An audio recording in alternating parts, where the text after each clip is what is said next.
B-Mobile, Jerry speaking. How may I help you? Hello, I lost my mobile. Where? If I knew where, it wouldn't be lost, now would it? Right. But I can see here that your insurance doesn't cover lost devices. What? So what does it cover? Everything but lost devices. I knew it! I knew it! This damn insurance doesn't cover a thing! I knew I should have taken the C-Mobile offer! But I think I have a solution for you. If it's not a free new phone, don't even start!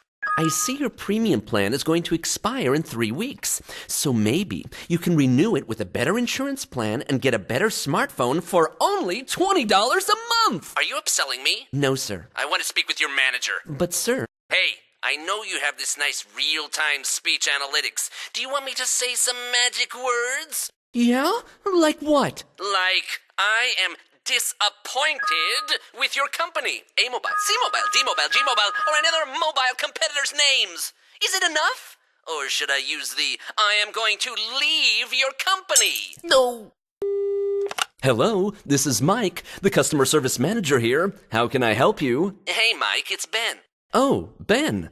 I thought it was a customer. Yeah, I couldn't remember your extension, so I used the nice real-time speech analytics. Oh, nice.